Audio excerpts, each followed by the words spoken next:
Hello and welcome to WWJPS. This is your host, Vanessa Pinto speaking. Did you guys know that your retirement may be invested in ways that you just don't know about? To see that get turned into a way to transfer wealth from ordinary people who are just trying to save for retirement to people like Elon Musk is just depressing. SpaceX is going public this month. It could be the biggest IPO in history. It could also make Elon Musk the world's first trillionaire. Millions of Americans like you and me are about to become SpaceX shareholders. And you know, the interesting thing about this is that while the inequality between the classes right now in the US are so outstanding, yet we have this man that's a trillionaire who's now saying and forcing people who, as a perk, let's remember we're in America where your perk is a retirement, your perk is a job, your perk is a house. Now they're taking more and more of those perks and leaving us with nothing. And why is this allowed? We won't buy a single share. The reason why I described it as a bag holder situation is because it feels like it's getting engineered to be one. Bag holders, IPO, valuations. Sounds complicated. It's supposed to. But you don't need a finance degree to understand. You need 10 minutes. The whole scheme hinges on something you've probably heard of. Index funds. A good chunk of American retirement savings are tied to them. You pick a fund, it picks an index, which picks the stocks. You don't think about it. That's the point. Index funds are supposed to be safe. Passive. The rules are the rules. Except, if you look closely, the rules seem like they're being rewritten to make people like Elon Musk fabulously wealthy.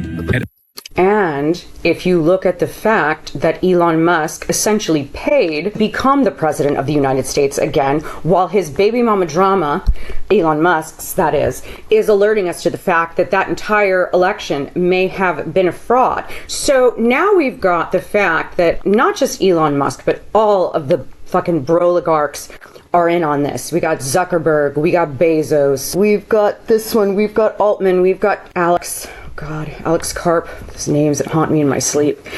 These men are buying the rules, and what they are doing is changing everything about how Americans have their money. And that's fucking terrifying. Everyone else's expense. Every piece of evidence we have is that the IPO is being engineered to rise very rapidly after it prices and then fall very dramatically after that. That is a recipe for retail investors especially to take large losses. Here's how the scheme works and what you can do about it. So are there really 3 hours of questions? Or has it? Are you fucking serious? Yeah. I have to be careful about saying things about companies that might go public. You know, that's never been a problem for you, Elon. you can't hype companies that might go public. $1.75 trillion. That's the value Elon Musk has floated for SpaceX when it goes public this month. More than Walmart. Is it worth that? SpaceX is a real company. It shoots satellites up in the sky. It provides things like Starlink. It's a very impressive engineering company. That's Robin Wigglesworth, editor at the Financial. Now, in order for all of this to make sense, you have to understand that the politicians do not run the world. It is the shadow government. And unfortunately, the broligarchs are part of that shadow government. Now we're going to talk about Larry Fink. Larry Fink, I think he is a second to the richest person in the world. His company, BlackRock, handles $10 trillion worth of assets. And they are incredibly powerful. They carry sway with the president, with politics, with everything. And they're wanting to do the same thing that Elon Musk is saying. Where are they now? The company that literally controls the world. BlackRock is a company that isn't in the spotlight like other companies, but that's for good reason. In less than 30 years, its founder became so powerful that he made investors billions of dollars and could control entire industries all around the world. It started like this. Larry Fink crawled his way to a high-ranking job at a bank at Wall Street by the age of 29. But after making a huge mistake, he lost his company $100 million. He's also very much part of the Rothschild empire. Realize that all of these men, every single one of them, has been backed by the shadow government, by one of those fucking families.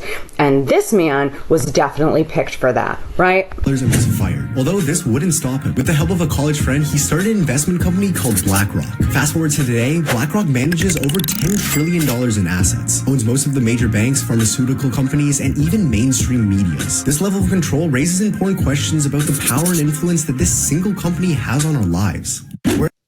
And you might be saying to yourself, Vanessa, you're just once again being paranoid. So let's hear from Mr. Fink and sort of how he believes that people and money should work.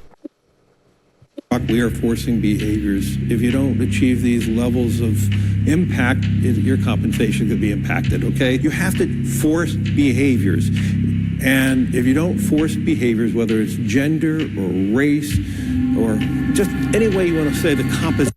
And if you notice the topics that he's choosing, first of all, why is this man telling us that he's going to enforce something, that there's going to be an enforcement of some kind, and that he is responsible for the rules? And he's naming things that are all about life, this unelected man.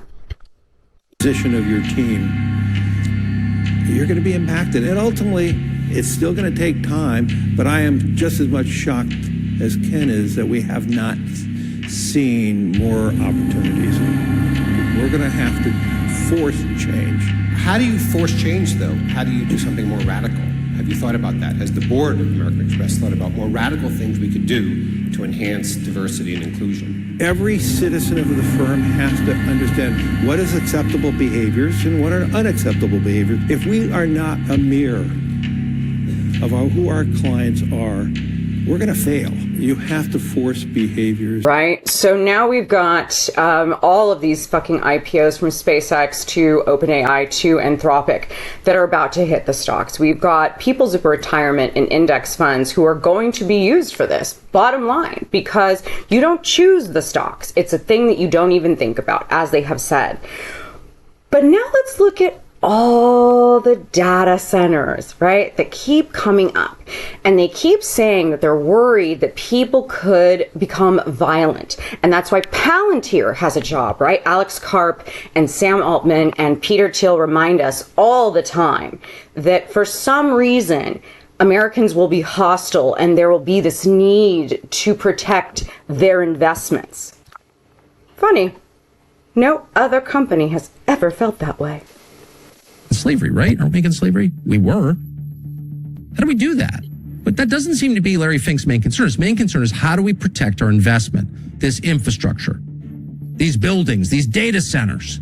Someone could drone them. Someone could drone them. Now who? Foreign actors? Hezbollah? Hamas? No, just people. Larry Fink is concerned that ordinary American citizens, as he just said, will use $3,000 drones to destroy these billion-dollar investments. Why would he be... And notice, how many arrests have we heard about these warehouse fires and all of these strange fires that keep happening all over the United States? Funny, Argentina was also having a problem with fires. I wonder what those two things have in common. Start looking at all of these things as a whole. They all correlate together. While they seem different, all of these oligarchs are scheming together, and all of them are run by the shadow government. So isn't it interesting that suddenly Palantir needs to protect the databases that Oracle has, and potentially Facebook, Zuckerberg, Musk, Altman, right? So all of these things fit together, and who does it benefit? Those men, not anyone else, just those men. This is why a financial analyst at the website The Motley Fool published an article which is quite good. It's titled, 7 Reasons I'm Avoiding the SpaceX IPO Like the Plague, and You Should Too. These are the quick 7 points. 1. Structural protections were removed, paving the way for insiders to cash out. 2. It's a capital-intensive business with little margin for error. 3. SpaceX is losing money hand over fist. 4. The valuation cannot be justified. 5. Elon Musk has a terrible habit of overpromising and underdelivering. 6. Megatech IPOs have mostly flopped since the early 2010s. 7. Investors persistently overestimate next big thing technologies. So in short, to summarize everything here, I think Elon Musk is the perfect symbol of everything that is wrong with the U.S. economic and political system. This is an oligarch who has a long history of making false promises, of fleecing his own supporters and enriching himself at the expense of his own supporters. And meanwhile, a big part of his financial empire came from the U.S. government. The Washington Post, which is owned by another billionaire oligarch, Jeff Bezos, the Post noted that Elon Musk's business empire was built on at least $38 billion in funding from the U.S. government. And that Now, it's interesting because wasn't he in charge of Doge? And wasn't he in charge of finding out where all of the abuse, financial abuse and fraud was coming from? No, he just stripped everything blind, took all of our data, sold it to God only knows who, while Tesla spied on its customer. I mean, like, this is who controls America, folks. Do you not see that our elected officials aren't doing anything but wanting to put us in concentration camps, take every bit of our money for rent, ensure that we never own a piece of property or that our life is easier, while they give us some sort of weird universal income and own every part of our lives? And it starts with them taking your retirement. I mean, it's already started. But do you see how all these things fit together? That's likely a conservative estimate. This is just considering the publicly... I mean, has it not crossed anyone's mind that these men are rewriting the rules specifically to take over America? And it's because no other country is allowing it. America is the fucking girl that wants to get pounded all the time. You know, I mean, it's just the country that will take money over everything. And it's sickening. It's disgusting. And I'm genuinely ashamed to be an American. Notice these men all say the same thing, right? Because what did Elon say? What is SpaceX saying about retirement? And now what is Larry Fink saying? Americans to think about growing with the United States. We will have far than enough money to invest in this infrastructure. But as the governor was talking about, the need for electrons is growing every day. Some of these, you know, if we're going to be the leader in technology, which we are, if we are going to be the leader in AI, which we presently are, it's just going to require trillions of dollars of investments. And if we don't invest in it, China will be the global leader in this. Do you love how China has become the focus of this, right? And then what's interesting is if you saw my other video that fucking Kevin O'Reilly says that China, if you don't believe in AI, then you're clearly a communist and some sort of spy for China. Do you see that all of these conversations are repeating by different men because it's the line that they're trying to sell us because they're about to take Americans' retirement? The one thing that those fucking jobs that we hate gives us. How much more will they take from all of us? This is a must. And if you think about how that translates, it translates into a more dynamic economy. We need the United States economy to grow at over 2%. We need. He's sitting next to an elected official and he is the one that's speaking. These men run our country. And realize it's because no other country lets them do it. But the good old US of A, they will let them do that. I've been in Portugal for the last 8 days, really enjoying it. There will be some videos on that. I haven't had time. I've been crazy. To home is absolutely depressing. It was amazing to feel not surveillance, to feel unafraid, to feel like ICE is going to come around the corner. And it's terrifying what's happening to the United States. So anyhow, find out about your retirement. Make sure you stay up to this. And always beware the broligarchs. If you made it this far, drop a black heart. Thank you so much, everyone.